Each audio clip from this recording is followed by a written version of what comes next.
Hello, welcome to episode 35 of The Franchise. Is that number correct? That's right. All right, I'll be your host here. On the ones and the twos, I'm Daniel Ehrenberg. I'm your host, Henry Papali, on the 137. Ooh, Welcome. Is that a reference to something? It's a bus that can get you near where I live. Oh, okay. Now everybody go visit Henry. You do your research. I'm on the 564. Yep, there he is. My boy, HP Pentium processor, Henry Papali. Down by the Jersey Shore. That's where I live. That's right, bro. I think that's been said. Are you going to GTL today? Is that a reference to something? To the Jersey Shore. Oh, is that like the show? Yeah, GTL. Are you going to GTL today, Henry? What does that mean again? Gym Tan Laundry. Oh, actually, I already did it early this morning. I was on the in the snow-covered beach. Yeah. Okay. I feel good. Warming up. All right, gang. Today we're covering a couple of Dickie Donner movies. He's back. He's back, man. Yeah, along with Joel Silver. Holy Along with shit. a lot of people. There are so many crossovers, connections. Yeah, there's some franchise crossover happening. Oh in my this episode. God! I knew you'd bring it up, and Yeah. I didn't even. There were so many that what I started to write them down, and then I was like, "This is hopeless." Like I just wrote lots of Die Hard / Aliens / Predator / lots of crossovers. Hey, like with I know. We even got Greg's dad from Dharma and Greg. Yep. Yep. Oh, Dirty Harry. Yeah, formerly of the Magnum Force. Yeah, the real McCoy. Yeah. What else? We got Shane Black's back from. What did we cover Shane Black in? Predator. Predator, of course. Michael Kamen is back writing the music from Die Hard. Yeah, we got Danny Glover and Gary Busey from Predator 2. Yeah. How about that? Crazy. Ridiculous. Yeah. All right, so this will be a short episode. We got nothing to talk about except Hermel. Oh boy. Yes. Mm-hmm. That's right. All around misogynist and neo-Nazi piece of shit Mel Gibson we're covering. He gets knocked down. He gets back up again. Currently nominated for Best Picture in Hacksaw Ridge. Is he up for, he's not up for director, right? I don't believe so. He might be. I don't know. Hacksaw Ridge, a movie littered with Republican douchebags. That's a good point. Vince Vaughn in that movie. I forgot. Well, yeah, a self-declared libertarian. Oh, please. I agree. Yeah, I agree. Remember Vince Vaughn's Wild West comedy showdown? No. Yeah, he had like a stand-up movie. Oh, Lord. Yeah, I saw Hacksaw. Anyway, I don't mean to be political. You know. I don't need to brand all Republicans as douchebags.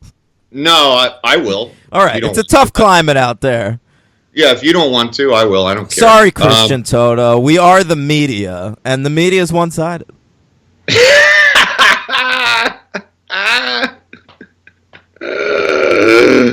And I actually wouldn't even brand Mel Gibson a Republican. He's not a Republican. He's just a nut. He's just a piece of shit. He's just out there. You know a movie I've always wanted to see whether it's offensive or not? What? Remember when Mel Gibson was in that movie Get the Gringo? I saw it. You did? How was it? It was on Netflix, so I was curious. And my cousin liked it, and so I turned it off. Okay. I think I made it through like 40 minutes. It's not terrible, but I turned it off. So yeah, he's fine. I mean, he's just doing his gritty payback, growling Mel thing. But it's not very good. Yeah. Okay. Well, don't watch it. Today we're covering Lethal Weapon and Lethal Weapon 2. Okay? Yeah. Let's start with Lethal Weapon, directed by our old friend Richard Donner. We've covered him I mean, if you want to hear our opinions on Richard Donner, listen to our Superman the Movie episode. That's a good point. But my feelings on Donner, just to recap: Omen, great. Superman the Movie, interesting, epic. He's made some good movies. My problem with Richard Donner is he has no personal style of his own. He's a little homogenized, and I just wish his movies felt like there's no Richard Donner style movie. All of his movies are aping other directors. I think I said in that episode, like, The Goonies is early Spielberg, The Omen is like, Friedkin Rosemary's Baby. Yeah, Friedkin or Polanski. Superman the Movie is like it's trying to be a big American epic, Almost like a Coppola thing going on there. Maybe, yeah, or even like, it's weird, but like Lawrence of Arabia or something like that. Oh, yeah, sure, little David Lean action. Yeah, David Lean, that would be a good analog. But, okay, Lethal Weapon. This is his big franchise. He directed all 4 of these babies. Yeah. It's written by Shane Black, who we discussed in The Predator. Just Predator. And he was a young, he was a wunderkind, a word that is definitely in Mel Gibson's liturgy. And here we go. This is going to be fun. Yeah. So let's just get this out of the way. You're not a fan of Mel Gibson as a person? No, in anything, as anything. All right, listen. We've talked about it. Do you want to get this out of the way? Yeah, why not? I mean, it'll keep coming up because he's a big part of this movie and why it works, in my opinion. So go ahead. I like Mel Gibson as an actor. Okay. I think as a director, he's made one good movie. Okay. And I just think he's a dickhead. Okay. All right? But before, 2006, when he really, became a media sensation for being an asshole, you probably didn't have any real opinion on his personality, did you? Or did you? I don't think I did. Because I know I did. I actively liked Mel Gibson for a while. I do think... he's like Tom Cruise, right? Went through that thing where he's an insane person and he's part of that evil religion, and which I almost became a part of. And another story for another day. Sure. Tom Cruise, I was able to forgive him because I love Tom Cruise. Okay. Mel Gibson isn't good enough for me to forgive. Okay. But I did used to like him. I saw What Women Want in theaters. That should tell you something, right? So did I. Yeah. So he was all right, and I do like him as Riggs. Now, I will say he has one of the worst American accents in the history of foreign people doing American accents. It's pretty funny because I had forgotten about how pronounced it was. I think you can't tell at all, but he was really working on Riggs is Australian. Yeah, let's get that off. Yeah, he reminded me a lot of the progression of Dominic West in his progression in The Wire, from how bad his accent was in season 1 to getting pretty good. Dominic West is never as bad as Mel Gibson in this movie. No, but what I mean is on the trajectory of a career, it took Dominic West a few years to get into the American accent, and I think by the 90s, Mel had pretty much, I couldn't hear it anymore. I didn't. You don't hear that accent. Maybe it's been a while since I've seen a Mel Gibson movie, to be honest. Yeah, it was pretty much shed by by What Women Want. Conspiracy theory. Oh, Lord. That's Dickie Donner, too, isn't it? Yeah, Dickie Donner loves directing Mel Gibson in really boring movies. Not that I'm saying that about Lethal Weapon. I hope not. Conspiracy theory is a nightmare. Yeah, that's a terrible, terrible movie. Yeah. All right, why don't you get some stats on this thing? Why not? We'll always come back to Mel. We'll revisit Mel. Yeah. We'll revisit Air Mel. Released March 6th, 1987, which tells me that the studio didn't quite know what they had with this. Right? Early March release in 1987. They were dumping stuff back then. Yeah, probably. Yeah. Yeah. Budget of $15 million. Very surprisingly low. I was surprised. Very low. Impressive to be honest. Yeah, because it looked polished.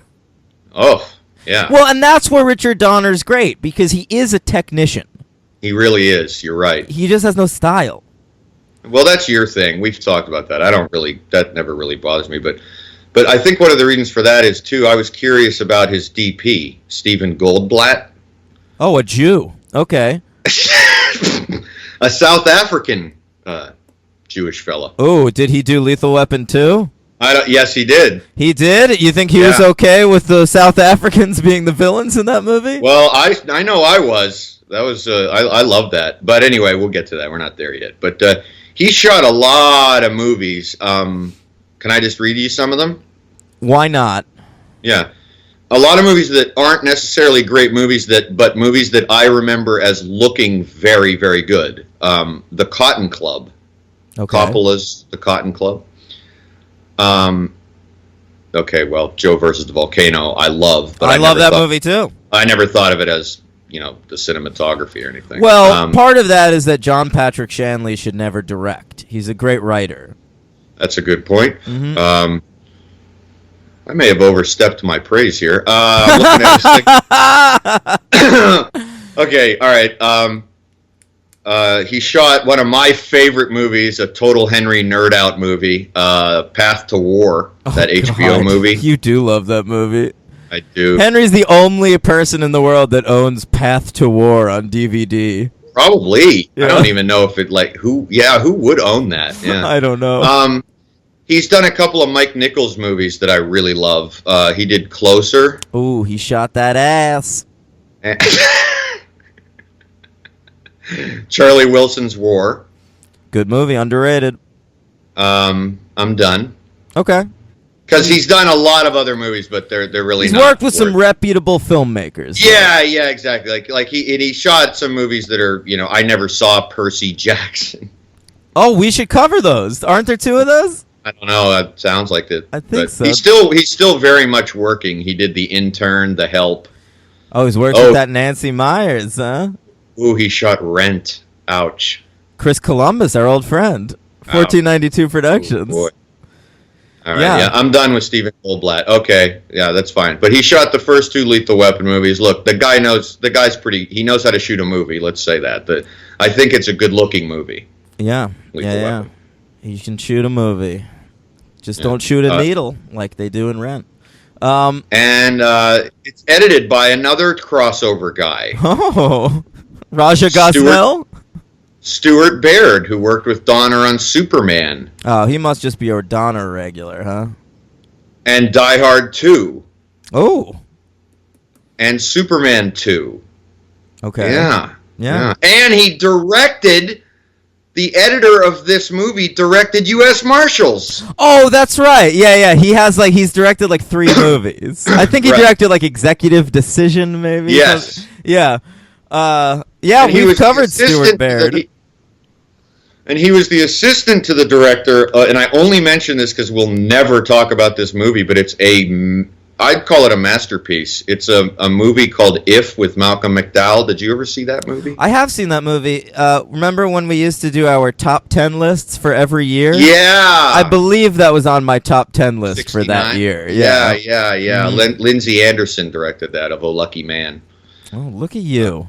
Yeah, well, I'm a big Oh Lucky Man fan, and so is our sometime guest, Aaron Farinelli. So, listeners, check out Oh Lucky Man. I've never seen it. How about that? Oh, a very weird, amazing movie from 1973. Is Malcolm McDowell in that? Yes, it was his big follow-up to... Well, not big, because I don't know if it did anything, but it's a cult hit now, but a big follow-up to A Clockwork Orange. There you go.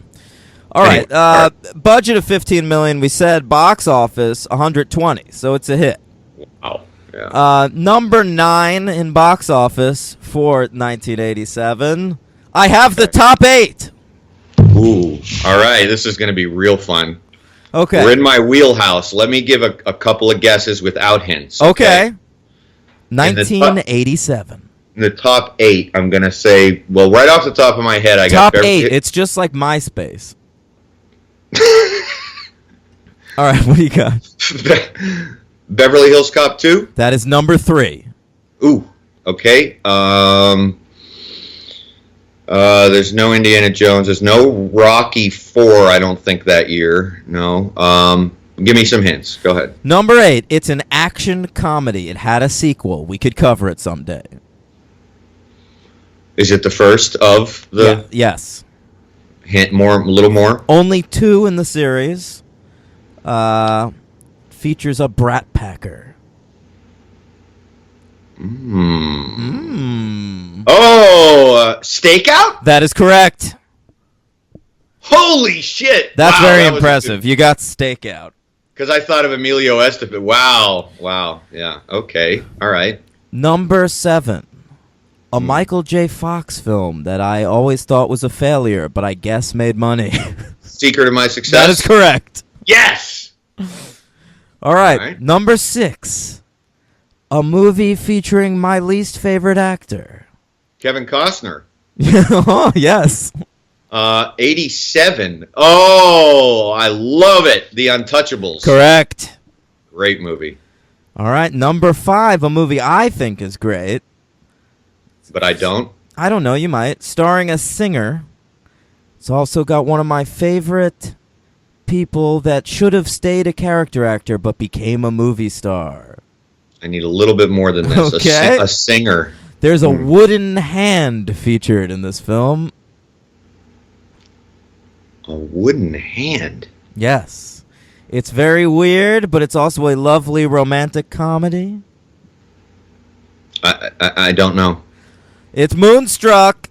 Oh, wooden hand. Boy, I forgot about it. Okay. Yeah, that's a good movie. I was never as moonstruck by it as everyone else. Cher won Best Actress for that. Yeah, she shouldn't have, but she's very good at it. Okay. All right, number 4. It's a dramedy featuring a fella who killed himself. Really? Gosh, why am I laughing at that? Oh, gee, I don't know. We never laugh at anything untoward. Toward. I don't know. Good morning, Vietnam! Oh! All right. Okay, sure. Oh, and I know another one that's going to be in the top. What do you got? Fatal Attraction. That's number 2. I knew it. All right, so you got Beverly Hills Cop 2 and Fatal Attraction. The number 3 and 2. What is the number 1? All right. I know it's not Full Metal Jacket. Some people think there was a ghost on the set of this film. 3 Men and a Baby. That's it. I did pretty good. You got him from some pretty weird clues. So, I'll never, because I haven't seen that movie in 30 fucking years, but I'll never forget that's like the big thing about it. Yeah. Actually, wasn't Leonard Nimoy approached to direct Lethal Weapon? I was going to bring that up. Leonard Nimoy, Spock of Star Trek. R.I.P. R.I.P. Yeah, directed 3 Men and a Baby, and he was offered Lethal Weapon, but he said he didn't feel comfortable directing action sequences. Yeah, probably true. Well, know your limits. Star Trek. What? Know your limits. Right. Man's got to know his limitations. Oh, good one. Which one was that? Magnum Force. Are you sure? Yeah, you're right. Yeah, because he says it to Hal Holbrook when he blows up. Yes, he certainly does. Three Men and a Baby. We can cover that on the podcast, too. There's that little lady one. Oh, Lord. But Leonard Nimoy, I mean, what? You said he directed action sequences in Star Trek movies? Yeah, probably not. I mean, if you call pointing the camera at the bridge and shaking it, then sure. Didn't he direct the whale one? So he knows how to direct large mammals. That's a good movie. I love that movie. Yeah, that's is that the Undiscovered Country? No, that's my second. Oh, favorite it's the Voyage Home, isn't it? Yeah, that's the very funny one because they're thrown back into the 80s. It's very funny. It Yeah. still works. Yeah. Still works. We'll cover those Star Treks at some point. How many are there? There's a Like bunch, you said right? about- There's like 12 or 13. Yeah, like you said about James Bond, we'll cover those one year. Yeah, I mean, we'll cover those probably before we finish James Bond. Yeah, Yeah. we got to do Jimmy Bond soon, though. We at least tackle one of them. Yeah, we'll do Connery and maybe Lazenby. Are we gonna do... you mean throw him in there in between? Yeah, that makes Yeah, sense. yeah. Are we gonna do the Casino Royale with Woody Allen? We'll have to talk about that. I mean, we Okay. could. That'll you be know a it'll be decision. fun though. You know it'll be a nice one for that will be the Dalton because that's a one-off show. Oh, Because that's true. Yeah, just Living Daylights and License to Kill. Yeah, just do that in one Oh, show. this is one of our classic conversations we should have had off mic. What'd you have for breakfast this morning, Dan? I haven't eaten breakfast. Neither have I. Okay. All right, no, I just figured. Yeah. All right. This movie nominated for an Oscar. How about that? Yeah. Best sound mixing. Fair enough, It fair lost to The Last Emperor. Yeah, bore. Agreed. Now, I looked at the nominations to see what I would have given best sound mixing. Oh, funny. Because What? it definitely wasn't The Last Emperor. RoboCop. Oh, sure, with all those. Yeah, the sound in RoboCop is amazing. Yeah. Yeah. Our old buddy Verhoeven. One of my favorites. Yeah, Okay. I know.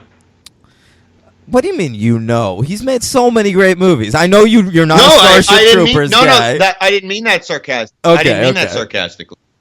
I love him too. All right, I get I- defensive because of Starship Troopers. I'm sorry. I know you do. No. I love Paul. Yeah, Okay. I have him on speed dial. Now, oh, do you? I bet Mel Gibson's a big Paul Verhoeven fan. I don't think Mel has the sense of irony to be in a Paul Verhoeven movie. Mel's favorite Paul Verhoeven movie is definitely this new one. What is it, Bella? I don't know. Is that him? What's the rape one? That's nominated for I foreign don't know. film right now. I don't know. Is it? It's L, right? Oh yeah, that's up for best actress With Isabelle I think, yeah. Huppert. I like her. Yeah. All right, Lethal Weapon. We're opening on Jingle Bell Rock, which I didn't remember. Loved it. I have a big question for you here. Okay. All these fucking assholes constantly talking about Die Hard as the best Christmas movie. Yeah. How come you never hear Lethal Weapon mentioned in that conversation? I don't know. It's just as Christmas legitimate. is all over this movie. And it's also in L.A., so it's why not? You're right. I thought of that too. I didn't think of it until like midway through, but I had the same thought. I was thought like, of it why? immediately. It starts with Jingle Bell Rock. Every time a character exits a scene, they're saying Merry Christmas. Right. And the movie ends with I'll be home for Christmas. Yeah, I know. I don't know, guys. Come on, you action hounds. Get on the You know horse what? here. I'm going to be an even bigger douchebag now. And whenever someone says their favorite Christmas movie is Die Hard, I'm going to start saying mine is Lethal Weapon. Yeah, it is. How about that? I like it. I think it's great. I'm genuinely doing that. Good. I can't wait for next Christmas. Yes, I can. I want summer to happen. Do you want to do the plot? I figured you would ask me to do that. Yeah, it's complicated. I honestly don't care for the plot in the first Lethal Weapon movie. I think it works mostly for other reasons. Yeah. Well, basically, let me get, because I want to talk about individual scenes, which I sort of think I know what you're saying. I think the individual scenes that are almost unrelated to the plot make the movie work better than the plot actually makes the movie work. And the performances from Yes. Mel and Danny Glover. Exactly. But the basic outline of the plot is there's an old shadow squad from Vietnam, special forces, who's been smuggling heroin in, I guess, to the country for the last 15 years from their time in Vietnam and Laos. And one of Murtaugh, Danny Glover's character, one of his old Vietnam buddies is involved in it, and he's going to blow the whistle on it because his daughter was hooked on these drugs, and so the bad guys kill the guy's daughter, and Murtaugh and Riggs are pulled into the plot to foil the heroin dealers. And that's me really trying to just make it simple, because that's kind of what it is. Yeah, that works for me. It purports to be a little more complicated, but it's really not. That's pretty much what it is. It's because there's like a conspiracy in this movie. So there's a lot of red herrings, there's a lot of clues, but you basically just immediately said what ends up being the case. So that's exactly. fine. But yeah. I want to open with what I think. I love the first time we see Mel Gibson. I think it's a great scene. Wait, we're starting before that. Okay. Because this is 1987. Okay. So the opening shot of the movie is obviously a girl with her tits out doing coke. Oh, yeah. Yeah. Sorry. Oh. Just boobs and coke right off the bat. It's funny that I didn't say that, because my first note was nudity right away. Yep. And then she kills herself. Yeah. And then the credit, directed by Richard Donner, comes Which on I guess screen. was an in-joke. Yeah, because in Superman and The Omen, there's a lot of people like falling out of buildings.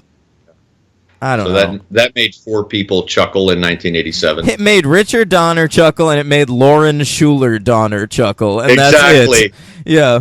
For the rest of us, it was something we found on Wikipedia. No, it's not even. It's a real IMDb trivia thing. Oh, is it really? Yeah.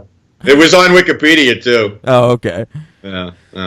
I mean, do you want to talk? Well, I was just going to say really quick before because we should really talk about the movie. But did you want to say anything about the Shane Black original script? What I read about it, like how it was apparently a lot darker and all kinds of shit, or yeah, I mean, or is it not? I mean, it's not. I mean, it's not that interesting. People have read the script. It's been floating around out there for a long time. Oh, and it's apparently just more violent and darker. Yeah, that's all. Like it's less funny, but I don't want to talk about it all that much because, Shane Black wrote a draft of Lethal Weapon 2. And he hates that movie. Okay, so we'll kind of come to that. So that's more interesting to me. I think he thought the original script to Lethal Weapon was wrong-headed, and he prefers the version that ended up getting filmed. Oh, okay. Yeah, so okay. I'm cool with that. All right, so the naked lady jumps out, falls on a car. Yeah, it's actually a really good suicide. Like, the shots are interesting. It's not like your run-of-the-mill shitty action movie suicide. No, it's true. Yeah. And then what do we cut to? Actually, I jumped the gun. Don't we then cut to Danny Glover in a bathtub? Do we? I mean, it's fine. We don't have to talk about every scene in the movie. No. But that's our introduction to him. Yeah. Yeah. And Murtaugh's the heart of this one. I love Murtaugh. And I love him too. I've seen this movie once before. That's it? Yeah. Oh, this was one of my repeat offenders, like Die Hard. I've seen it a million times. Yeah. I saw it once before. I think I was 10. Oh wow! And well, that's nice. Okay, so you got a really fresh view. I really did. A fresh view of those boobs. Yeah. And it's so interesting to me. Like, when I was a kid, I was such a Riggs guy. I couldn't give a shit about Murtaugh. Yeah. Because Riggs is fun and crazy. Right. Going nuts. Yeah. But now I'm just like, Riggs, calm the fuck down. I wasn't. I still love them. I love Murtaugh. He's my man now. Okay. Danny Glover, we talked about how great he is in the Predator 2 episode. He is just dynamite in this movie. This movie does not work without Danny Glover. This movie does not work also without Mel Gibson. I think it needs both of them. I couldn't really picture anyone else in either role. I heard that Riggs was almost offered to Bruce Willis. Yeah, I heard that too. And I think in 1987 Bruce Willis can pull off Riggs. I don't think so. Okay. I don't think Bruce Willis has the manic aspect that would have been necessary. I think there would have been a little. He's got it. I don't think so. Moonstruck. Bruce Willis could pull this off. I think he's. You mean moon? Lighting. Oh, sorry, moonlighting. I'm on Moonstruck, and I'll tell you what. I'd rather have Bruce Willis playing harmonica on the soundtrack than Eric Clapton playing guitar. We'll get to that. Yeah, we will. But so let me say, I love the first Mel Gibson scene in the Christmas tree, the cocaine scene. I thought it was very funny. It makes me laugh every time. Now, is that his first scene? Yeah, you're introduced to him. He's doing like a narc bust, and he buys. He tells these three dirtbags that he likes the cocaine they're selling, and he'll take all of it. And so they're like, "All right, all of it." And he goes, "How much?" And they go 100, and he pulls his wallet out, and he starts counting like, "Okay, well, geez, 20, 40, 60," and he's counting the bills. The best is when he gets deep, and he's like 93, 94. Oh my God, it's very funny. Yeah, it's very funny. Mel Gibson is very funny in that scene, and it is a great scene. Oh my God! And then of course all hell breaks loose, and he kills some people. A little Dirty Harry action going on there, just blows them to bits. Oh, big time! Yeah, yeah. No due process coming here. But yeah, I love that scene. I thought it's great, and yeah. And then we kind of basically shift to them meeting, which is also before that we do get a shot of Mel Gibson's butt. Oh, his kind of daily life where he's just a suicidal, like, alcoholic. Yeah. But we get that sweet tush. Oh, yeah. Just have to show that. Oh, baby. So we've got tits and ass in the first 9 minutes. Well, something for the men and something for the ladies. Yeah, there you go. Mm-hmm. Yeah. So Murtaugh and Riggs meet. We got like old school versus new school, right? They have a little discussion, a very manly discussion about their weapons. Sure. It's Murtaugh's 50th birthday. He is getting too old for this shit. And Riggs. By the way, audience, this is the first time in a movie that phrase, which is now in the cultural lexicon. I don't even think. I feel like that phrase, no one could identify where that came from. That's not true. Is that no? Okay. That's the Lethal Weapon line. That's for famous. the layman moviegoer who's maybe under the age of like 25. They might not know that does come from the first Lethal Weapon. It movie. actually doesn't. Interestingly, he says, "I'm too old for this shit," and he says, "I'm getting too old for this." Never says the full "I'm getting too old for this shit." It's just like what I was talking about. Well, I didn't know that he. It's never just like how it's that. not Luke, I am your father. It's I'm your father, Luke. Well, I never thought that people misquoted it. I always said I'm too old for this shit. No, but in all the later movies, it's I'm getting too old for this shit. So I think that's the famous line. Oh, okay. All right. Yeah. How about that catch? Nice. I didn't know. But okay, so let's continue. So all right. So by the way, one of the only movies in history, I think, where both lead actors are playing older than they actually are. Very good point. Interesting, right? I'm glad you brought it up. And the funny thing is, it works for Danny Glover because he's 40 playing 50, and he has that gravel voice, so he could play it. Right, but with Mel Gibson, I think when he did this, he was like 32, He was 30. He was my age. Ugh. Okay. Gross. And I always thought, even back when I watched, not when I was a kid, but even when I watched it, like, I don't know, 10 years ago, because it has been a while since I've seen it. I always thought when they mentioned like that Glover's in Vietnam, I was like, okay, I buy that because like you figure the movie takes place in '86, and so that's the war was like 10, 12 years ago, being over the last, and then but I was always bothered by the fact I was thinking, well, what was Mel Gibson during that 10? Yeah, and so like they say, so I still have to like suspend my disbelief and be like, okay, so I guess Riggs is really like supposed to be pushing 40. Yeah, he's supposed to be 38. He has to be. Yeah. And he's a little baby boy in this movie. Yeah, it's true. Yeah. How about the fucking lion's mane sticking out of his head? Oh, no, that only gets worse in the further movies. No, so. it doesn't. Yes, it does. Wait till we come to 3. Oh, okay. Well, it's not as bad in 2. Mel Gibson's hair in this movie is like a mullet to the nth degree. It's amazing. It's insane. Yeah. Yeah. I've never seen a mullet like this. It's impressive. Yeah. Man, there's that scene where he's like underwater and like you could see it just floating. It's great. I love the scene just jumping around a little bit. I love when we get introduced to the villains and Gary Busey. He's fucking great. Gary Busey, not enough Gary Busey in this movie, I have to say. I thought there was enough of him, but I want more. Gary Busey and Greg's dad from Dharma and Greg. Both great. Both great in this movie. And I love the Edo Ross of later 6 Feet Under fame and Dick Tracy. What? Edo Ross. He's in the scene. Who's one of my Edo favorite. Ross? Yeah, he plays the Russian boyfriend in 6 Feet Under. You remember him? No. Oh, dude, rack your brain. He was Rose. Wasn't her name Rose, the mother in 6 Feet Under? Sure, I guess. I don't know actually if her name was Rose. I just made that up. Frances Conroy, I know. Yeah, that. yeah. Her boyfriend, the Russian, big Russian, Nikolai. Yeah, I kind of remember that. Well, he's the guy in the opening scene where in their rock club and the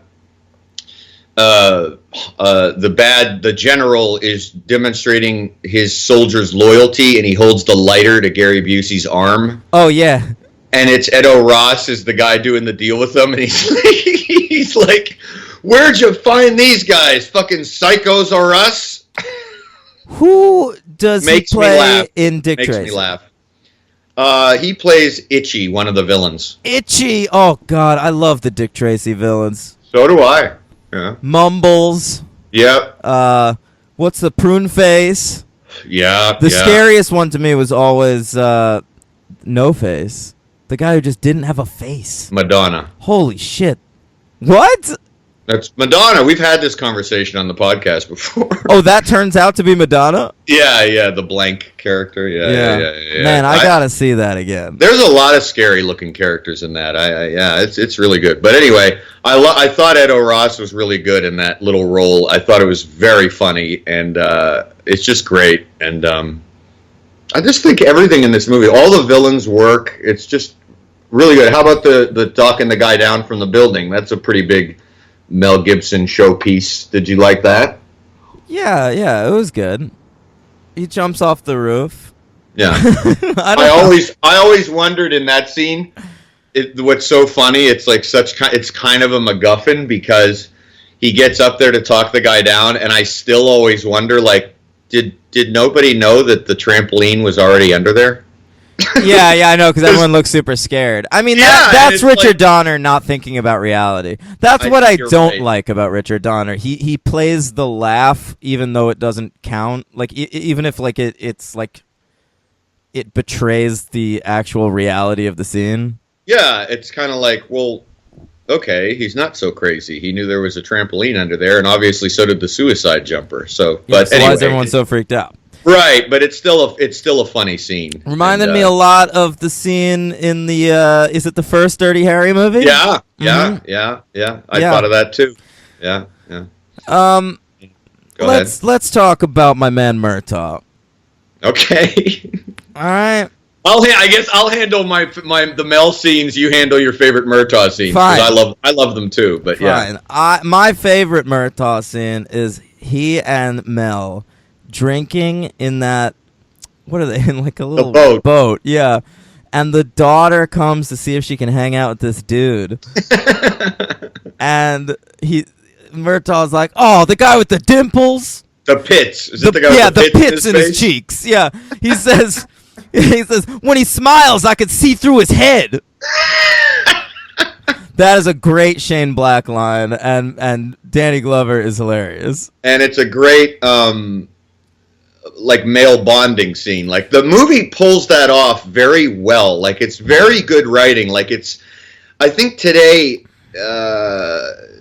not to be like the guy, hearkening back to when and Peter used to write for Carrie, because people they still do it today. It's done very well in many movies, but like their chemistry is so excellent that it doesn't take a lot to really establish that like Mel Gibson and Danny Glover are like kind of immediate friends, because this whole movie, remember, takes place in like less than a week. Yeah, it does. And like it's already very believable that they're bonding over beers in a boat. Like, it's just believable. And I'm going to say something right now that is a spoiler for later in the episode. Mm-hmm. It's partly why I think Lethal Weapon 2 is a better movie than Lethal Weapon. Okay. Because now we can cut forward for a while and just treat Mel and Danny like they've been friends for a while. Yeah. And their chemistry is so good that now you can do anything with these characters. I want to watch their adventures. And now you can also do scenes where Riggs is familiar with Murtaugh's family. And those are some of my favorite scenes. Riggs talking to Murtaugh's wife or his daughter. I agree. I love those scenes. I agree. By the way, this movie makes a big show in the credits introducing Tracy Wolf as Murtaugh's daughter, and I think she's been in 4 movies, all Lethal Weapon movies. Aww. That's too bad, because she's very charming. You mean she's hot? No, but she's very, like, sweet and charming, too. No? It's not a performance. She's very attractive. I thought she was charming. Okay. Yeah, she's a real Mickey from The Enforcer. She reminded me of that black girl in the what's the one on the cruise ship, the Jason movie on the cruise? Is that Manhattan? Oh yeah, that is Manhattan. Jason she kind of reminds me of that black girl who's also very charming. I buy that. Yeah. How did Tracy Wolf never end up in a Friday the 13th movie? That's my question. She's perfect for that. Yeah, she is. She'd be a great death. Yeah, she'd die about halfway. She wouldn't be a final girl. No. Yeah.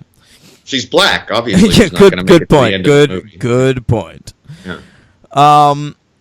Yeah, I don't know. Murtaugh, there's that scene where he's watching a VH. So he finds out that, the girl who commits suicide at the beginning of the movie is his old Vietnam buddy's daughter. Mm. And he finds out she was involved in porn. Yeah. So he watches one of her pornos, and it's so weird because it's just like 4 girls showering. That's the porno. Yeah. Right. But Danny Glover's so good. Like, other actors would make that scene seem creepy and, like, weird. Yeah. Right. And but he looks very pained. But in a realistic way. Like, what scene it made me think of was, you ever see 8mm? Yeah, yeah. So Nicolas Cage has to watch a snuff film in that movie. Yeah. And he overacts the scene so badly. I mean, it's one of Nicolas Cage's worst performances ever. I saw that in the theater and never saw it again. I did not like it. Yeah. No, it's a Joel Schumacher movie. Yeah. But but I think Danny Glover plays this really low key, and you feel what he's thinking, and it is not pervy in the slightest, which it could come off. Here's another scene I liked Murtaugh in. How about the gun range? By the way, Riggs is great in that scene too. Oh my God, I wrote that scene down. It is so well done, and I think it's mainly the acting. I think that's true. When Glover, like that whole interaction in the firing range, and then I'll jump to my favorite Mel moment in that scene when he pushes the target like all the way to the back of the room, and then he like looks at Danny Glover and kind of just like raises his eyebrows a little bit, like yep, just gonna keep going here, and he hums the entire time. Yeah, it's very funny. And then when he pulls it back, he gives him the same look. Like, here we go. And then he shoot, and you see, I love the shot. It's a very good shot. You see what he shot from behind the target, and he shoots a happy face into it. And then he says, "Have a nice day." Very funny. I really like it. Yeah. It's very, very good. It is really good. I just think the pacing of the movie too. Let's get to the pacing. Is just I don't think I had a memory that was changed a little bit upon this viewing. I had always remembered that the movie dragged at a certain point. It does. Oh, okay. Well, maybe you think this where I used to think it and now changed my opinion. I used to think once they kidnapped the daughter, I used to think that whole desert sequence like that went a little too long and dragged. I didn't think that now.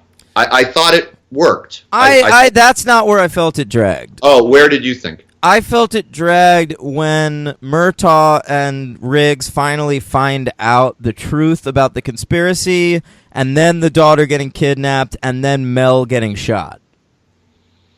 Oh, but he's wearing the Kevlar? Yeah, where they think he's dead.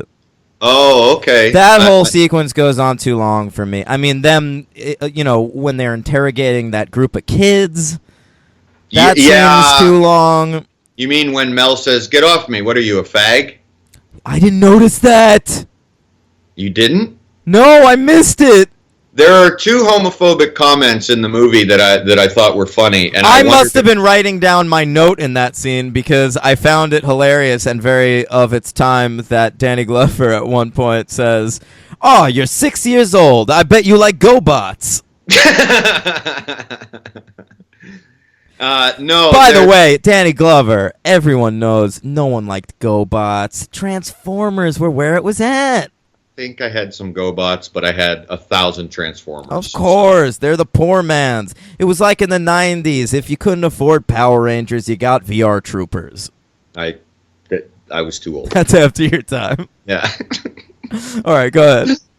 Yeah, I was going to ask your opinion, but since you didn't hear the line, I mean, I don't think there was a lot of improvising in this movie, but I'm sure you would attribute that comment to Mel. But there's two weird comments, like, that I guess is Shane Black. I mean, but, yeah, when the house explodes and Murtaugh's trying to put out, he thinks Mel Gibson's, like, on fire, and they're, like, rolling around on the ground. There's, like, a throwaway line where Mel says, "What are you doing? Get off me. What are you, a fag or something?" Yeah. You didn't hear that? No. Okay.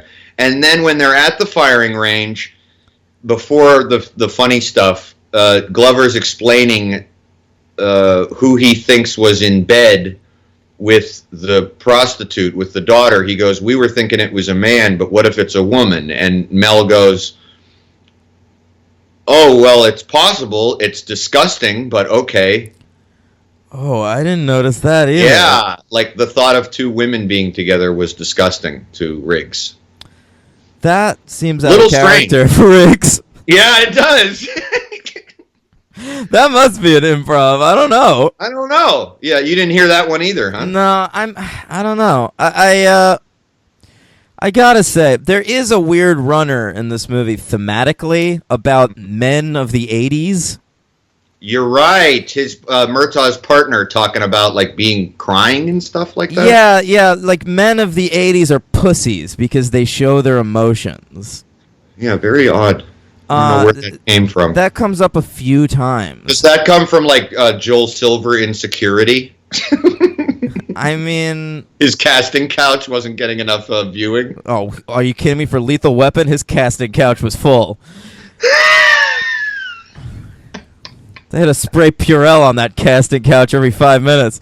They had to have Endo give it shock treatment like he does to Mel Gibson in the end of the movie. Oh God. Is that when Mel Gibson says that terrible joke?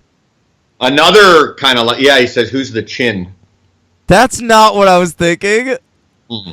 No, he says, "What did one shepherd say to the other shepherd? I love that. Let's get the flock out of here." I love that. I thought it was funny. Which is maybe his most Australian line delivery in the entire movie. It is full on just like, "What did one shepherd say to the other? Let's get the flock out of here." Yeah, exactly. He does it. It's not even disguised. That actually sounded ADR to me because they're running and there's a lot of noise happening.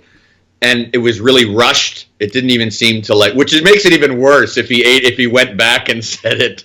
Hank, there's a lot of ADR in this movie. Yeah. I noticed that, and I'm wondering whether they shot some of the stuff from the darker Shane Black script And then in post-production, Ooh. like for test screenings, like Shane Black added some jokes to the dialogue. Maybe. Yeah. Maybe. Yeah. I I'm don't know. wondering about that. So, what'd you think about the whole? I was going to ask you on stupid plot ideas. When they decide to do this desert plan, it did occur to me because they're smart cops. They're not dumb, but not a great plan. Like, no, it's terrible.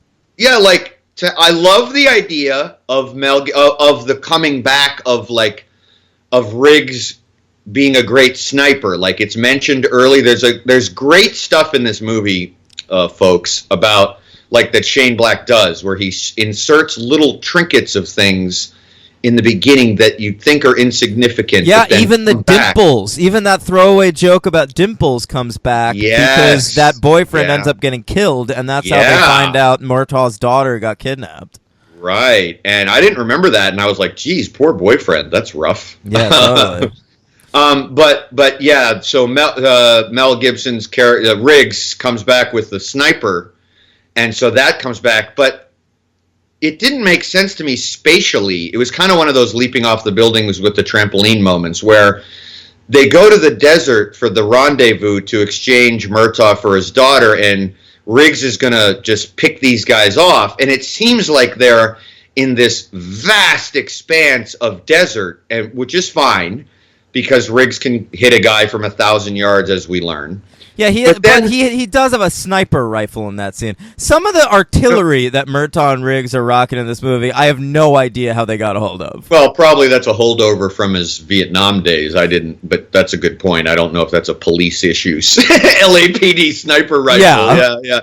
But the funny part, the worst part about it is when he pulls that grenade and it's like a distraction, within like 5 seconds, Busey's guys have a gun on Riggs. So it's like, how did they get out to find him so fast? And like, did you think about that? Like it's almost like he was like not 1,000 yards away. It was like he was 10 feet away.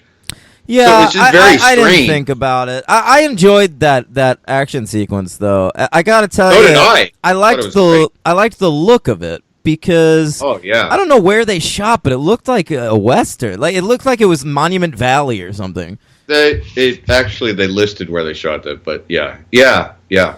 I liked the look of it, and it was in daylight, where a lot of this movie is nighttime. Lethal Weapon 2 is a brighter movie. I really kind of significantly liked Lethal Weapon 2 more. Mm-hmm. Well, that's a totally valid point. I don't agree, but I think there might have been a period of time where I did agree, but I mean, I was. Are we there yet? Are we? We can be soon. I was surprised by that opinion because I'm not a big Richard Donner fan, and I am a big Shane Black fan. Right. And Lethal Weapon 1 does feel like a Shane Black movie. Okay. And Lethal Weapon 2 doesn't. But I just thought Lethal Weapon 2 was funnier and more entertaining, and the action sequences were better. And it might have something to do with the budget's higher, and like Mel Gibson and Danny Glover probably knew each other sufficiently at that point that they were like friends in real life, so that comes across on screen. I know like they love each other. And also, though, supposedly, I mean, right. I also did like the. He's one of the good ones. I also did want to just briefly talk about a couple of the closing scenes. Me too. Well, I want to talk about the final fight between Gary Busey and Mel Me too. But before we get there, I really love the scene where they're both getting like tortured, and there's like a line I didn't remember where like Mel's getting like waterboarded. No, that's not waterboarding. I know, but he's getting like electric shock treatment, and which I love. Gary Busey's apparently in a classic James Bond villain moment. Gary Busey's watching the entire torture process and then tells him to finish him off and kill him, but leaves the room. So that leaves Mel Gibson to easily take out this guy with his legs in a Brazilian jiu-jitsu move. And and then Glover's gonna basically get it, and his daughter's gonna get it, and what the bad guy, Dharma's father? It's Greg's father, Dharma's father-in-law. Okay, Dharma's father-in-law says, "Don't you know, Murtaugh, there aren't any heroes left." And then, boom, the door opens and Riggs pops in and saves the day. That's pretty fucking awesome. Or as you would say, baller. It's baller, yeah. So at the end of the movie, Gary Busey, it ends with a fist fight, which is kind of cool. You don't see that often. It is the most ridiculous scene in the movie, but I still love it. Because they're doing wrestling moves on each other. Well, it's just like it's over. Like they got the guy, and they should just arrest him. And Mel Gibson goes, "What do you say, Jack? You want a shot at the title?" Yeah, I know. Yo, Mel Gibson at one point has Gary Busey in a full-on Ric Flair figure 4 leg lock. Yeah.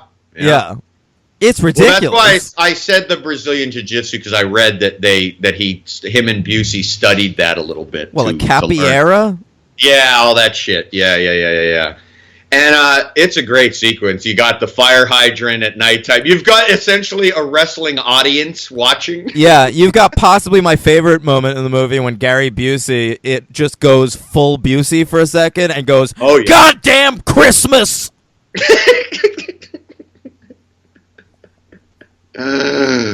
It's great. And then you think they're gonna, and Gibson wins, and you think they're gonna cart him away in the handcuffs. But then there's a kind of reminded me of a little Die Hard moment at the end when the other blonde villain shows up, and Powell has to shoot him. Yeah, it reminded me of a horror movie when like they get the killer and then he like comes back for one last scare at the end. Yeah. But that sequence is pretty well directed, and I didn't feel that way. It's really silly and really overlong, and I'm waiting for the movie to be over. Well, I agree on both those points, but I think it looked very well. It looked very good. Yeah. All right. But fair enough. Yeah. Sure. I'm not going to, like, stand on a fucking pedestal about it or anything. Right.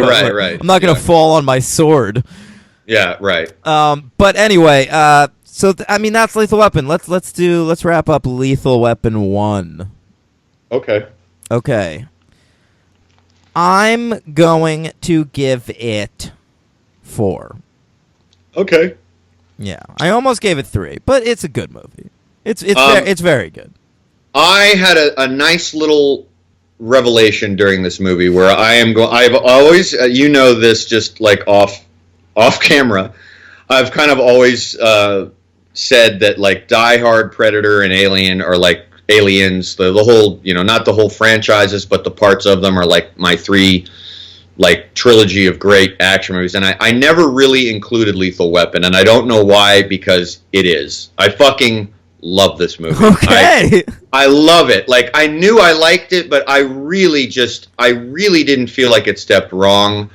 I wasn't really expecting it, but I love it. I'm giving it 5. It has been added to my favorite action movies of all time. Listen to you. This is big. Well, I mean, are you that surprised?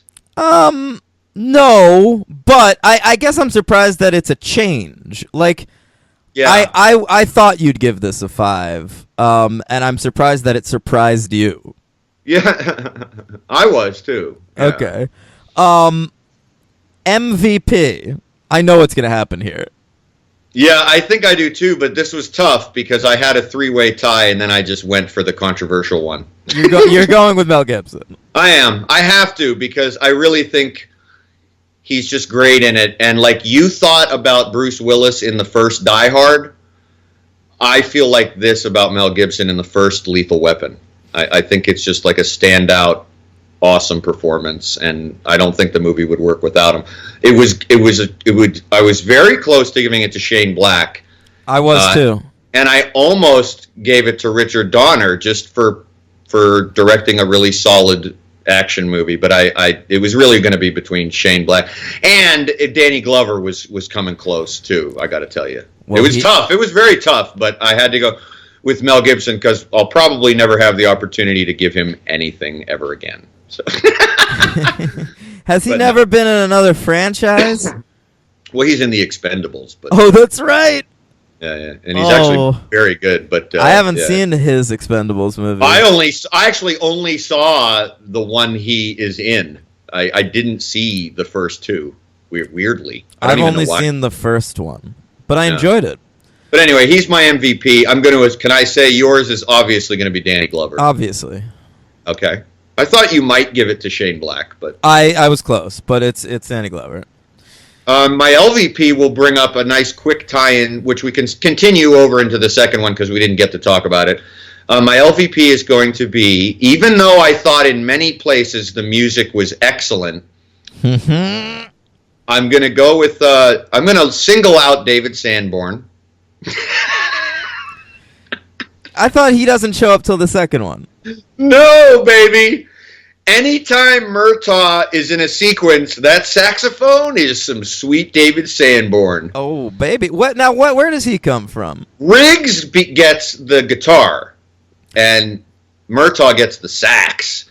So I don't know if you want to blame David Sanborn or Michael Kamen, but Michael Kamen's action music isn't all that bad in like the very hyper-extended chase sequences. No, he's fine. My LVP was going to be Eric Clapton. Okay. Oh, wow. So, all right, you'll take Clapton. I'll take Sanborn. Yeah, I'll give it to old Slow Hand over there for his lazy fucking blues riffs. Was really he agree. sober by this point?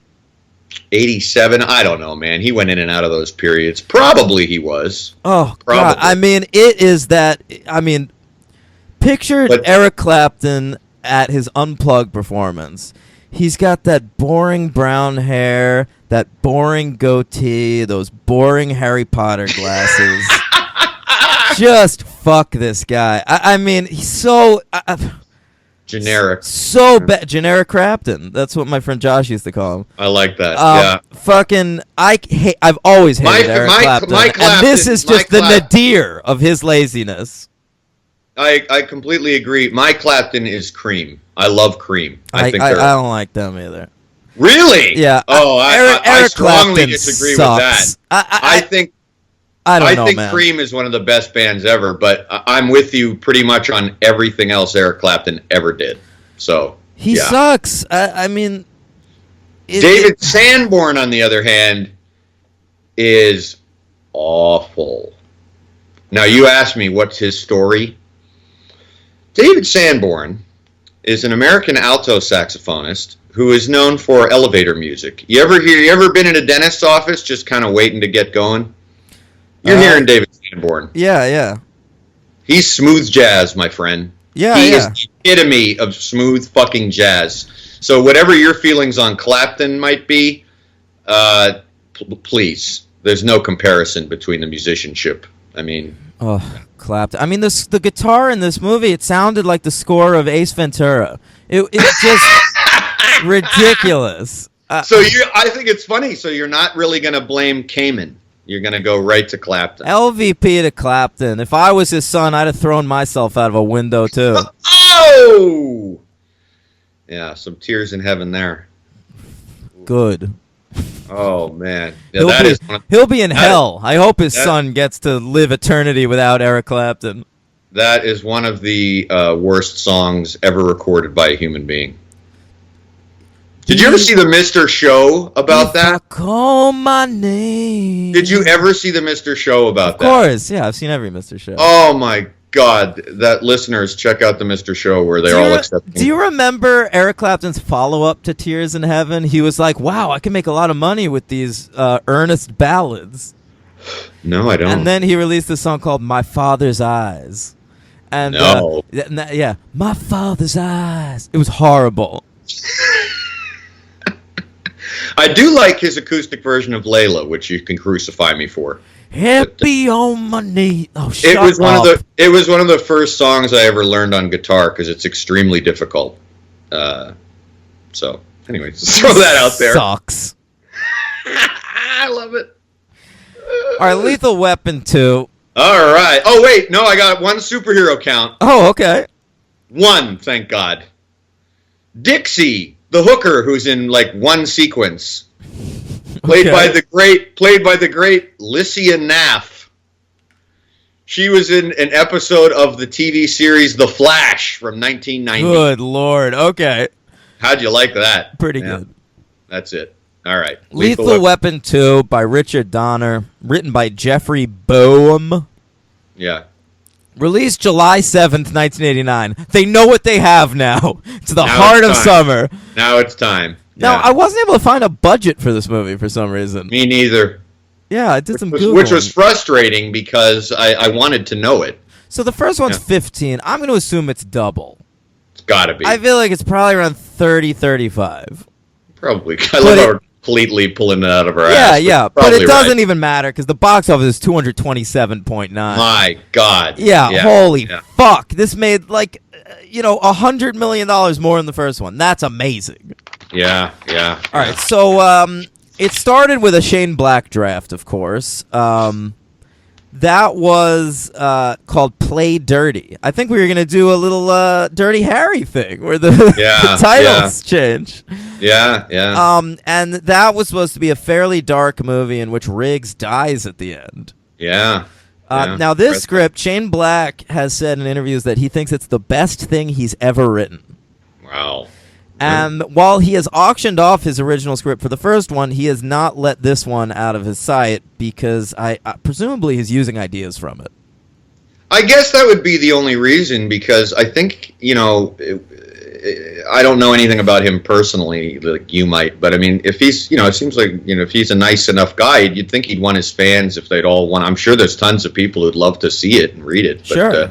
You're probably right. He's probably gearing up for something. Sure. Yeah. Yeah, I bet you if that script ever comes out, we'll see ideas from Kiss Kiss Bang Bang and the Nice Guys in it.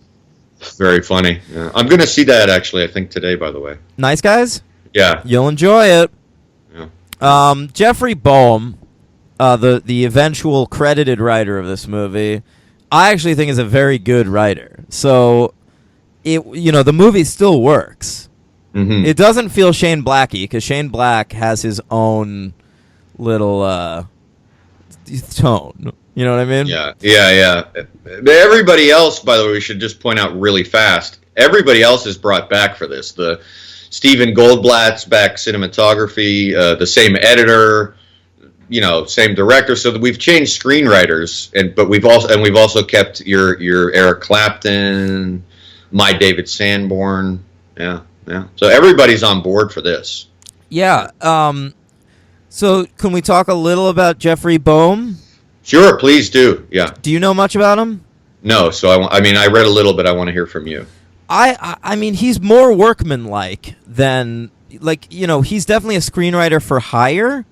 He's written a couple of great movies that I really like. I have written down 5 things he's written that I really like. Let's hear it. All right. David Cronenberg's The Dead Zone. Love it. Yeah. Inner Space. Yeah. Okay. The Lost Boys. I never really, believe it or not, this is my midnight run. I don't think I've ever seen. I don't think I've ever seen that all the way through. Which, by the way, is plugged in the first Lethal Weapon on a marquee behind. I did notice that because Richard Donner produced it. Yeah. He also continue because he wrote one of my favorite comedies of all time. What's that? Funny Farm. I've never seen it. Really? Yeah. Great Chevy. If you like Fletch, I think you would enjoy Funny Farm. Okay. It's great. It's good vintage Chevy Chase. He wrote Indiana Jones and the Last Crusade. Yeah. A fine Indiana Jones movie. I agree. And created the Bruce Campbell TV series, The Adventures of Briscoe County Jr. Yeah, I never saw it. Oh, baby. That Jeffrey Boehm, he had a good career. He also wrote The Phantom. Yeah, that's his last credited screenplay. Yeah. It was like that movie was so bad he was like blacklisted. Yeah, but that's okay. So he's respectable. He's written some really good movies. Yeah. And I never saw Straight Time, but I've heard it's really good. I've never seen that either. Before we get into Lethal Weapon 2, which we should because we're like running out of time here. Oh. I have the top 5 in box office here because Lethal Weapon 2 was a gigantic hit. It was number 3 for the year. Well, I've got a couple of guesses right off the bat. Okay. Because one was mentioned already. It's got to be Indiana Jones. Indiana Jones and the Last Crusade, the number 2 film of 1989. Okay, Ghostbusters 2. No. Batman. Correct. That's number 1. Had to be. All right, so you just need 5 and 4. Go for it. Give me the quick hints. They're both kind of kids' movies, but live action. All right. Number 5, notable for its special effects, featuring an actor from Ghostbusters and Ghostbusters 2. Honey, I Shrunk the Kids? Correct. Oh! On point today. I am. And number 4, John Travolta dances. Which I guess just tells you that it's a movie John Travolta's in. Yeah, that doesn't help me at all. Look who's talking? Correct. I didn't know he danced in that. He dances in everything. I couldn't pinpoint the year. Okay. All right. All right, so, I mean, Lethal Weapon 2, do the plot. Oh, boy. Some corrupt South... I'm going to give the abbreviated version.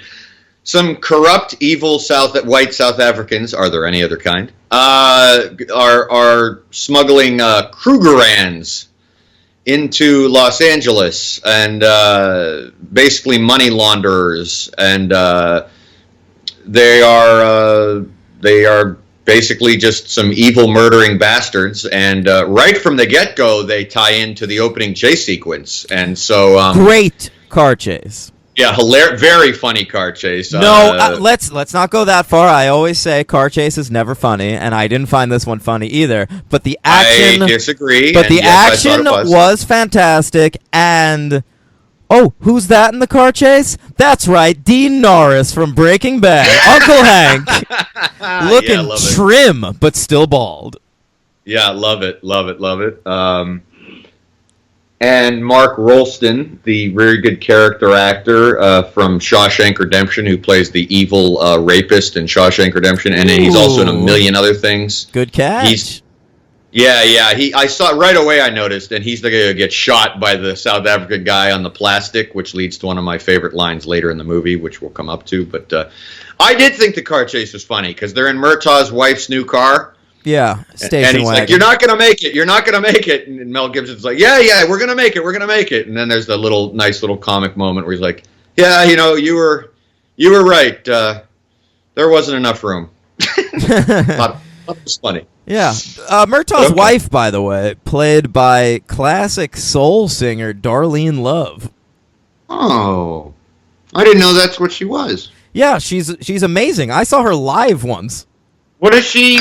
Like a solo or like one of the Rayettes or something? No, she was solo, but she's very underrated. I think she's actually featured in that, what's that documentary that won the Oscar, like 30 Feet from Stardom or something? Oh, yeah, I know what you mean. Yeah. But she's fantastic. She's one of these people that wasn't quite as popular as like Aretha or whatever, or Tina Turner at the time. But, like, in hindsight, like, her music gets discovered more and more. When I saw Bruce Springsteen live, he brought her out, and they covered a Darlene Love song, and it was fucking great. Oh, wow. Yeah. Look at you.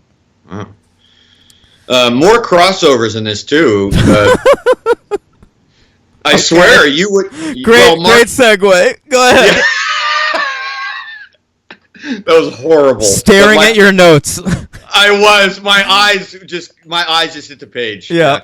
No, it's actually related to Rolston because he was in Aliens, and his buddy in Aliens was Vasquez. Remember? I know you don't know the Aliens movies that well, but you remember like the tough like woman in that, the Marine? Yes, I do. Vasquez, she plays one of the cops in this movie, and she is barely recognizable. But this is post-Aliens, and she's the one who dies on the diving board. Oh, that's a great death! Yeah. Oh, there is one sequence of so just she's blown cops. up by a grenade in one movie and blown up by a diving board in another. Yeah, that sequence of cops getting murdered, it's almost a montage. It's really good. That she's jumping off the diving board and the pool just explodes and she goes flying. And then there's that shot of the poker game that Murtaugh's supposed to be at. And with Hank from Breaking Bad. yeah, and he dies, and really good. I like that whole thing. I really liked Lethal Weapon 2. Also, there was another Die Hard crossover. Oh, I didn't write God. it down. Who? I just remembered in the first one, the black guy who tells Murtaugh he looked younger with the beard or something. Remember that? Yeah. He's one of the FBI agents. He's in Die Hard 1 who dies in the helicopter. Okay. Another Joel Silver crossover. Yeah. So we get a lot more Murtaugh and Riggs at home in this movie, Yes, which I yes. enjoy. Murtaugh's daughter has filmed a commercial, and Murtaugh, she's an aspiring actress. Murtaugh's really worried about it because he doesn't want to tell the other cops because he's afraid that his daughter will stink in her commercial. Yeah. And I'm like, A, way to be a supportive father, Murtaugh. Yeah. I And know. B, like, why would that be your concern? Like, who cares if she's bad in a commercial? My Right. concern would be, what if she's wearing a bikini? Or, Mm. which, of course, ends up happening. Everyone gathers around the TV for the commercial, and it's a condoms commercial. For Ramsey's Condoms, by the way, a great Trojan analog. Let's just use another person from Greek mythology or I whatever. love it. Yeah. That's a great point. I didn't even catch that. Yeah. Yeah. So that's a great scene. Murtaugh gets very upset about his daughter, and then he gets a tree of condoms on his desk the next day at work, Yeah. which is great.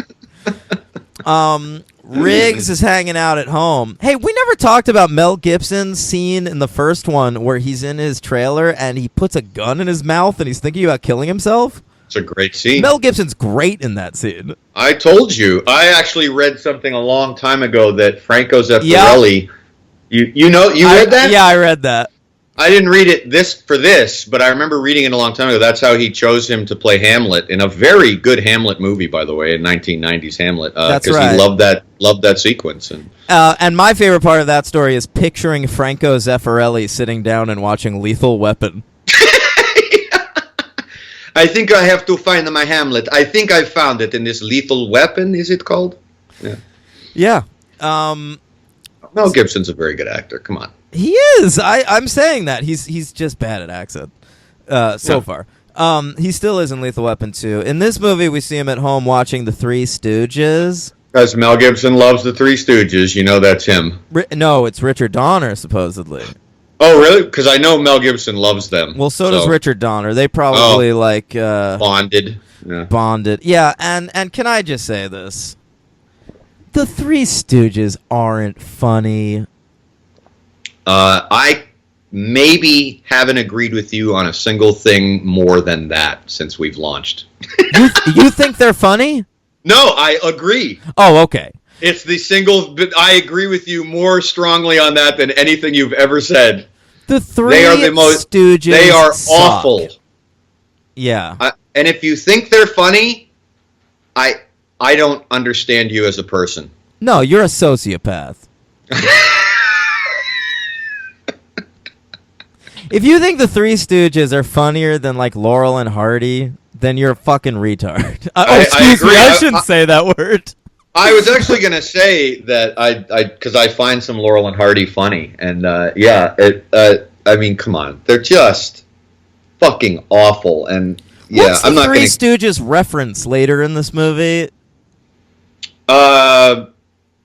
Well, Like is Mel it Gibson, a reference? Yes, he like pokes a guy in the eye or something, and he's like Curly or something. No, when he shoots the fish tank, he says "eeny, meeny, miny, Mo. say mo." Yeah, Which is actually a great sequence. I love that sequence, that whole sequence. but that ruined it for me completely. Yeah. So I'll let you get a little more into this because you like it more than you like the first one. So I mean, what did you think about? I liked the political stuff in it. I thought it was done well, and that was a very, very big, relevant, huge thing at the time. And I liked in Murtaugh's kitchen how there's an anti-apartheid sticker on the refrigerator just as kind of a throwaway. I thought it was very cool. Yeah, there's a lot of stuff about apartheid and overusing diplomatic immunity. And He's blick. Yeah, that's That great. was great. But I mean, what do you say? I like the political stuff. That's all fun, and I really liked Mel Gibson's South African love interest, who then gets murdered. Yeah, Patsy Kensit. That's really good. And but like what I mostly liked was just how fun the movie was. Yeah. Like, I really had a good time watching Lethal Weapon 2. And you know what part of that was? What? Joe Pesci. He is really good in this. Okay. Yeah. Every time he did that, I left. I did not. I But, loved it. Yeah, I liked it. I liked it. Yeah, They're yeah, looking yeah. after Joe Pesci in this movie. And by the way, Joe Pesci never needed to be in another Lethal Weapon movie after this one. Well, you'll find that out again very quickly. Yeah. But I think he's hysterical in this movie. And I had forgotten he was in this. I had mistakenly thought he was in 3 as his debut, and I completely forgot he was a big part of 2. It's been a long time since I saw 2. We talked a little bit in Home Alone about Joe Pesci maybe playing it too real for the material. And I think in this movie, he's just delivering a comic performance. Yeah, you're right. It's not real at all. He's like a little imp, like just hanging out around the fringes of the movie. You really don't see any Goodfellas going on here at all. He's great in this movie. Yeah. So now you got Mel Gibson and Danny Glover, who have honed their chemistry and are now just perfect. Yeah. And you've got Joe Pesci like owning, and Patsy Kensit, who I think is a really nice addition. So like this movie is fun as hell. Yeah, there are good action sequences, good lines. There's that great scene where Murtaugh like kills a couple of dudes with a nail gun, and then he goes, nailed them both. There's an incredible action sequence where Riggs just has a fucking like a giant gun, and he's like shooting at a helicopter with explosions happening behind him. It looks so badass. That is awesome when he's standing on top of the trailer. I forgot about that. That must have been used in the trailer. It had to be. It is. It's an amazing shot. It really is. I'm really glad you said that because I didn't write that down and I forgot about it. But that is iconic almost. It's just like, wow, that's badass. Yeah. The scene where they're going to bury Riggs alive and he manages to dislocate his arm and get another great little gem that's brought earlier in the movie with the straitjacket. Yeah. They're going to drown him alive. Yeah, they're going to drown. Did I say something else? Buried him alive. Oh, yeah, they're going to drown him alive. And so he's trying to get out of that straitjacket, and then when he finally does, he sees the love interest dead. Yeah. Oh, it's gorgeous. And Riggs is great. I mean, Mel Gibson's great in that scene. And you find out that they actually are the ones who killed his wife in the first one, which we didn't mention at all, which is the reason he's suicidal. Because his wife was killed in the car accident, which we find out in this one was not accidental. Yeah, yeah, and I think they handle... It's actually surprising to me that Lethal Weapon was such a breakaway hit, because his suicidal tendencies in the first one are taken fairly seriously. Yeah, they are. And, like, so you have a movie starring Danny Glover and a guy who wants to kill himself. And, like, somehow it manages not to get too dark. So I guess that's why audiences were able to get on board. But, like... when you got your hero with a gun in his mouth, like it's a pretty rough movie. A couple of times. I mean, and he pulls Glover's gun on himself, and when Glover insists for him to just do it. Yes. Yeah. And I appreciate that they didn't totally forget that. Like his friendship with Murtaugh has not made him like a fully adjusted human being. He's still having a rough time in Lethal Weapon 2. He just has the Murtaughs to fall back on. That's a great point, because I actually wrote down that one of the only things about it that I wasn't nuts about, but I think you've kind of convinced me in this conversation that it's not a bad thing, was that I actually wrote down that Riggs isn't quite as interesting in this one. That because I wrote part of the family is the good part. I love him being part of the family, but him being less suicidal didn't I didn't care for that. I could have used a little darker edge, like where you liked the lighter tone. I actually would think I would have preferred a darker tone, but it's still at heart, and it was still moving. Like, to me, this is a the last movie is about Riggs alone and not knowing what to do, and this is a movie about Riggs and his support system. That's well put. Yeah. I love it, and it just him with Glover. I think the scene where Danny Glover is attached, like a bomb is attached to his toilet and he can't get up, which could have just been cheap and shitty. Is actually awful, but it's one of the best scenes in the movie because, like, specifically because of their chemistry.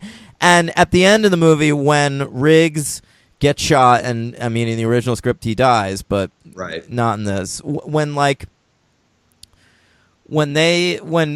Murtaugh kills the guy, because Murtaugh's not a killer. Like, Riggs is a Dirty Harry type. Murtaugh's like a Dirty Harry partner. Right. You know, in terms of morality. And when he kills that guy because he thinks his friend is dead, I genuinely found it moving. Yes. And funny at the same time, because there's that great moment where the bad guy holds up his card and says, Diplomatic immunity. Murtaugh shoots him in the head and says, it's just been revoked. Yeah, baby. And then it ends very sweetly, as the first one did, with Murtaugh going into... I mean, Riggs going into Murtaugh's house and I'll Be Home for Christmas plays. Right. That's a really nice moment. And I think the end of Lethal Weapon 2 is even better with these two friends who have now been through so much, cradling each other as Knocking on Heaven's Door plays. And I'll even let them have the fact that it was an Eric Clapton cover of Knocking on Heaven's Door. And which then cuts to a song that I will confess on air I've always liked. By George Harrison. What song is it again? Did you stick around for the credits at all? Maybe not. Because they cut that Knocking on Heaven's Door out pretty fast and go right to a George Harrison song called Cheer Down. I think it was written for the movie. That's interesting. So Lethal Weapon 2 ends with two recordings by women that banged Linda McCartney. That's right.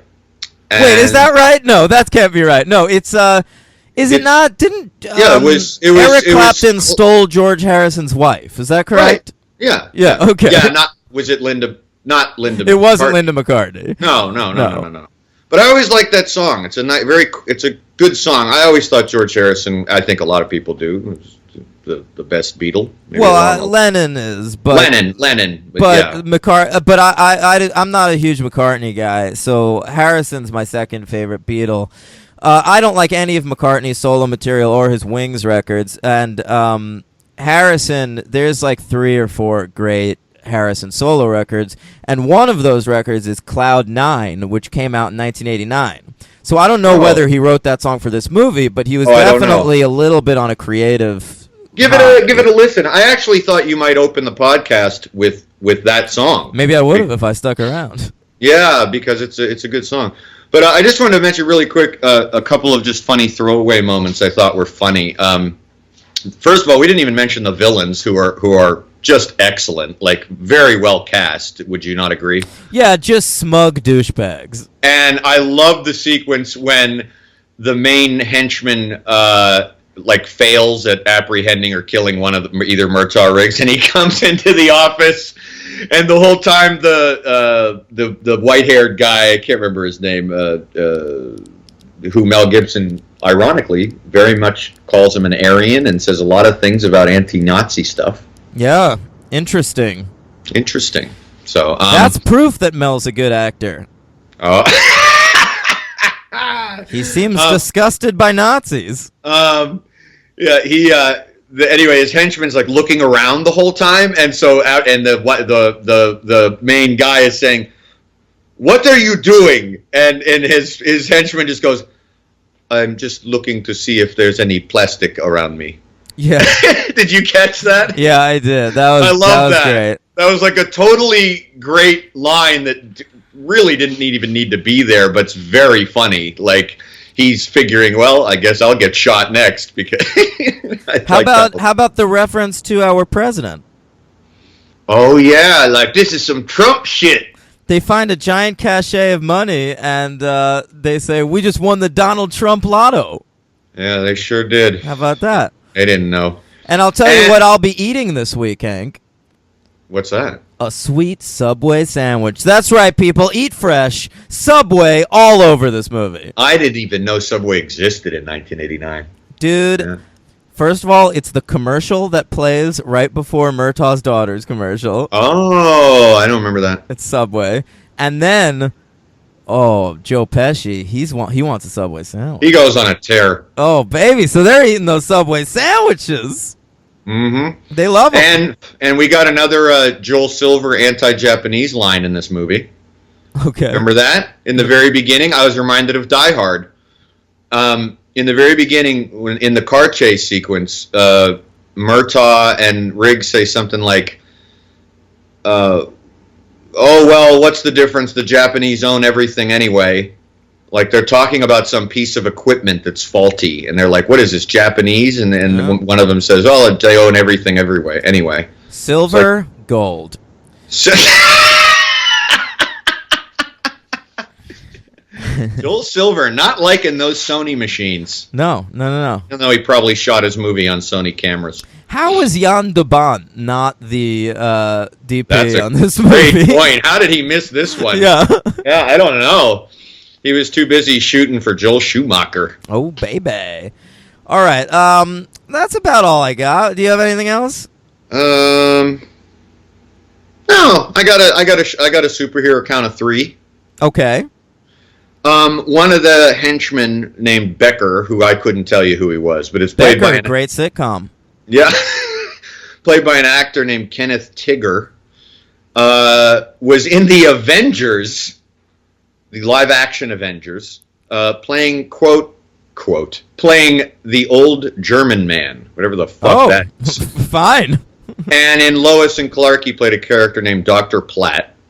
I'm doing these in order of least importance to most importance. All right, hit me. What's next? Mark Rolston, who we already talked about, who's had a lot of credits on a lot of things. It was in Lois and Clark. Okay. He played Firefly in the new Batman Adventures and Justice League cartoons. Sure, Firefly, underrated Batman villain. Yeah, and How has he not been in a movie yet? Firefly? I thought he was like a third-tier Batman villain. I never thought. He is, but like you can use him at like the beginning of one of these things when you just need like Batman to knock off a guy real quick. That would be cool. Yeah. And he was in Batman Beyond playing a character named Carl. Okay, Carl. But my best catch by far is the main henchman, Peter Vorstedt, the henchman played by Derek O'Connor. He played, drum roll, Daredevil's priest in the Ben Affleck Daredevil. Oh, I remember that scene. I think he pops up twice. Yeah, he's in there a significant amount of time. Yeah.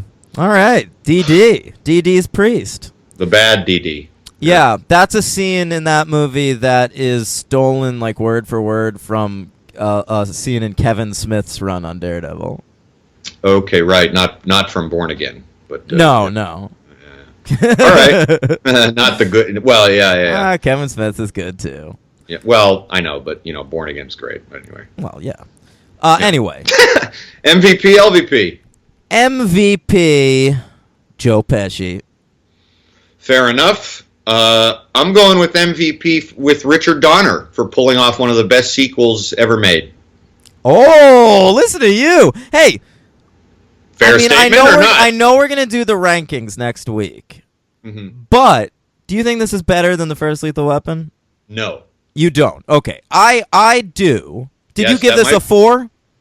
Yes. Okay, I am too. But you're not giving it a 5. No, but stronger 4 than the first one. I'm giving it a very strong 4. I think this is one of the few sequels to a good movie that genuinely outshines the first one. And on our show, that hasn't happened too many times, especially at least with you, right? Maybe Superman. Maybe Yeah, the other. Superman might be the only one. Or Yeah, I and mean, I'm not- Friday the 13th, but I don't think the first Friday the 13th is that good. Right. And Yeah. I'm not sure about me, but it maybe this might be with me too. I'd have to look back, but it might be with me too. But anyway, so Donner is my MVP. Pesci's yours. My LVP is the country of South Africa. Oh God. Yeah, xenophobia, not great. I mean, LVP, I really liked everyone. I know it's tough.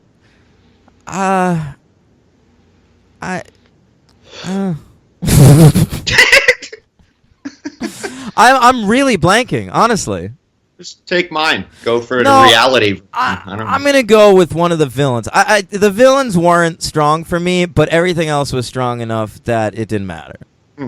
Yeah, they were well cast, but it maybe like this movie. There's no Busey or like the general standout type like thing. if the main villain, the diplomatic immunity guy, like if that was played by Alan Rickman or like Christoph Waltz or something, it could have been even better. That's a great point. Yeah. But that's not to detract from that actor. He's not really at all. good. He's perfectly fine. Yeah. But I guess my LVP. Okay. Joss Ackland. Yeah, he's been in a lot of stuff too. Yeah. Anyway, that's Lethal Weapon 1 and 2. Come back next week. We'll be talking about the bad Lethal Weapon movies. It's been a long time since I've seen them. Oh, me too. Have you ever seen them? I've seen them both once. Lethal Weapon 3 on VHS and Lethal Weapon 4 in theaters. I saw them both in theaters. Okay. The only two that I've seen in theaters, and I don't think I ever saw them again. So it'll be nice to. Well, we'll see if it'll be nice, but. All right, so yeah, Lethal Weapons 3 and 4 next week. Stay tuned. We'll have your Rene Russo for you. We'll have your Chris Rock. We'll have your Jet Li. It'll be great. Yeah.